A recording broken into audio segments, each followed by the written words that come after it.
Doctor Babasaheb Ambedkar విగ్రహం దగ్గర అవమానం జరిగిందో అక్కడనే నీకు సన్మానం చేస్తాం, కేసీఆర్ గారి శిష్యులం, కేసీఆర్ గారి సైనికులం అని చెప్పి ముందుకొచ్చి ఇవాళ సాయిలన్నను మీ అందరి సమక్షంలో ఆయన చేసిన పోరాటాలు, ఉద్యమంలో ఆయన చేసిన పని, అదే విధంగా ఈ గడ్డ మీద ఎక్కడైతే అవమానం జరిగిందో అక్కడే మీ అందరి సాక్షిగా వారికి నేను హృదయపూర్వకంగా చెప్తా ఉన్నా, సాయిలన్న నీకు జరిగిన అవమానం నీ ఒక్కనికి జరగలేదు.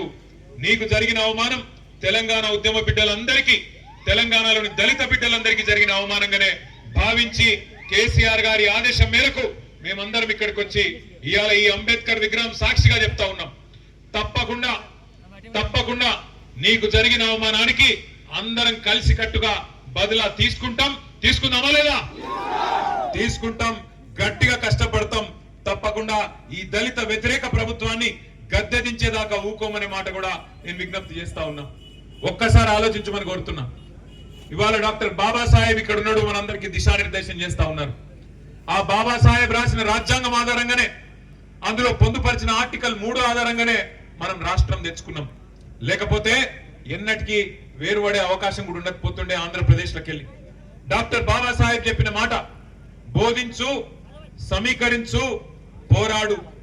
అదే అంబేద్కర్ తత్వాన్ని వంటబట్టించుకున్న మన నాయకుడు లక్షల సంఖ్యలో ప్రజల్ని సమీకరిస్తూ తెలంగాణ రాష్ట్ర ఏర్పాటు అవసరాన్ని వాళ్లకు బోధిస్తూ, ఎక్కడ ఏ సమస్య వచ్చినా తెలంగాణకు పోరాడుతూ, బోధించు, సమీకరించు, పోరాడు అనే అంబేద్కర్ తత్వాన్ని వంటబట్టించుకొని ఆనాడు కేసీఆర్ గారు 14 ఏళ్ల పాటు ఆనాడు ఎత్తిన జెండా దించకుండా కొట్లాడితేనే బాబాసాహెబ్ రాసిన రాజ్యాంగం ఆధారంగా మీ అందరి పోరాట స్ఫూర్తితోనే తెలంగాణ వచ్చింది. వచ్చిన తెలంగాణలో ఆ మహనీయుని గౌరవించుకోవడానికి ప్రపంచంలో ఎక్కడా లేని విధంగా 125 అడుగుల అంబేద్కర్ విగ్రహాన్ని హైదరాబాద్ నడిబొడ్డున అక్కడ నిలుపెత్తు విగ్రహాన్ని ప్రతిష్ఠించి జాతీయ స్థాయిలో, అంతర్జాతీయ స్థాయిలో పర్యాటకులను ఆకర్షించే విధంగా ఆ మహానాయకుడి గొప్పదనం ప్రపంచానికి తెలిసే విధంగా ఆయనను అద్భుతంగా గౌరవించింది కేసీఆర్ ప్రభుత్వం. అంతేకాదు డాక్టర్ బాబాసాహెబ్ అంబేద్కర్ పేరు తెలంగాణ సెక్రటేరియట్ కు పెట్టిన ఒకే ఒక్క ముఖ్యమంత్రి భారతదేశంలో కేసీఆర్. ఇంకెవరు కూడా ఈ భారతదేశంలో అంత గొప్పగా డాక్టర్ బాబాసాహెబ్ ని గౌరవించిన ముఖ్యమంత్రి ప్రభుత్వం లేదు. అంతటితో ఆగలేదు. దళితుల జీవితాల్లో ఒక అద్భుతమైన మార్పు తీసుకురావాలని చెప్పి కొద్ది మందికైనా సరే దఫాలుగా న్యాయం చేసుకుంటూ పిండి కొద్ది రొట్టె అన్నట్టు వంతుల వారీగా, దశల వారీగా రాష్ట్రంలోని మొత్తం 18% జనాభా లక్షలాది దళిత కుటుంబాలకు న్యాయం చేయాలనే ఉద్దేశంతో ఒక దళిత బంధు అనే పథకాన్ని తెచ్చిండు. సరే, దాని మీద కూడా చాలా మంది చాలా మాట్లాడిండ్రు. ఇప్పుడున్న ముఖ్యమంత్రి రేవంత్ రెడ్డి ఆనాడు మాట్లాడిండు. ఇప్పుడున్న ఉప ముఖ్యమంత్రి బట్టి విక్రమార్క మాట్లాడిండ్రు. ఏం చెప్పిండు? కేసీఆర్ 10 లక్షలు ఇస్తుండు, మేము 12 లక్షల రూపాయలు ఇస్తాం అని చెప్పి చేవేళ్లలో మల్లికార్జున్ ఖార్గే గారు, ఆల్ ఇండియా కాంగ్రెస్ కమిటీ అధ్యక్షుడు, ఆ పెద్ద మనిషిని తీసుకొచ్చి ఆయన చేతుల మీదకి వెళ్ళి ఎస్సీ ఎస్టీ డిక్లరేషన్ అని చెప్పి ప్రకటించి రాష్ట్రంలోని దళితుల ఓట్లు కొల్లగొట్టింది. ఒక 12 లక్షలు ఒకటే కాదు చెప్పింది, ఇంకా చాలా ముచ్చట్లు చెప్పిండ్రు. ఎస్సీ ఎస్టీ డిక్లరేషన్ లా 26% రాష్ట్రంలోని దళితులు, గిరిజనులు కలిపితే 26% ఉన్నారు. అన్ని ప్రభుత్వ పనులల్లా 26% మీకు ఇస్తామని చెప్పిండ్రు. అట్లే మీకు తెలుసు, లెక్కలేని మాటలు, ఒకటి కాదు, 2 కాదు. కేసీఆర్ 10,000 ఇస్తే రైతులకు, నేను 15,000 ఇస్తా. కేసీఆర్ ముసలోళ్లకు పెన్షన్ 2,000 ఇస్తే నేను 4,000 ఇస్తా.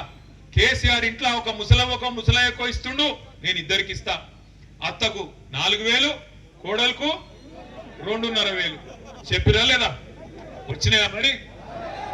మరి అక్కడ ఫ్లెక్సీలో రాసుకున్నారు, ఎల్లారెడ్డి అభివృద్ధి ప్రదాతనట. 18 నెలల ఎల్లారెడ్డి అభివృద్ధి ఏం జరిగింది? ఏమైనా పైసలు వచ్చినాయా? కొత్తగా ఏమైనా తండోపతండాలు సీక్రెట్ గా అమెరికాకి వెళ్ళి వస్తున్నాయింది? మీకు అమెరికాకి వెళ్ళి ఏమైనా వస్తున్నాయో మీరు మాకు చెప్తలేరు కానీ ఎక్కడ మరి ఎల్లారెడ్డి అభివృద్ధి ప్రదాత? ఒక్కసారి ఆలోచన చేయమని కోరుతున్నా. దళితులకు మాట ఇచ్చిర్రు ఎస్సీ ఎస్టీ డిక్లరేషన్ లా. ఏం చెప్పిండ్రు? దళితుడు ఇల్లు కట్టుకున్నా, గిరిజనులు ఇల్లు కట్టుకున్నా 6 లక్షల రూపాయలు ఇస్తామన్నారు. మిగతా వాళ్ళకి 5 లక్షలు, దళితులు గిరిజనులు అయితే 6 లక్షలు ఇస్తామన్నారు. 6 పైసలను వచ్చినాయా? ఇంకా నమ్ముదామా? ఎంత సిగ్గులేని ప్రభుత్వం ఇది అంటే, అన్నా ఎంత సిగ్గులేని ప్రభుత్వం అంటే ఈ ప్రభుత్వం రైతుల కట కేసీఆర్ ఇచ్చిన దానికంటే ఎక్కువ ఇస్తామని చెప్పి, కేసీఆర్ 10,000 ఇస్తే మేము 15,000 ఇస్తామని చెప్పి 2 సార్లు రైతు బంధు ఎగ్గొట్టి మొన్న మళ్ళొక్కసారి అరకొరగా వేసి ఇక చేసుకోపోయి సంబరాలు అంటుండు.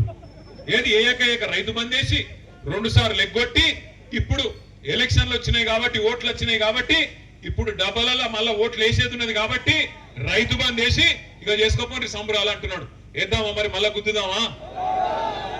మీ ఇష్టం. నేనేమంటున్నా అంటే మాకేం నష్టం లేదు, మాకేం కష్టం రాలే. మీరు ఏడ కూర్చోమంటే ఆడ కూర్చుంటాం. మీరు ప్రభుత్వం నుండి కేసీఆర్ ముఖ్యమంత్రిగా ఉండాలి, పని చేయాలి, మళ్ళా బాగుండాలంటే మీ చేతుల్లోనే ఉన్నది. వద్దు మేము గిట్లనే మోసపోతాం, వాని లంగ మాటలు వాని తిట్లు అవే బాగున్నాయి, అవే ఇంటాం, అవే చూసుకొని మురుస్తాం, అవిటితోనే మా కడుపు నింపుకుంటాం అంటే మీ ఇష్టం. మాకు వచ్చిన ఇబ్బంది ఏం లేదు.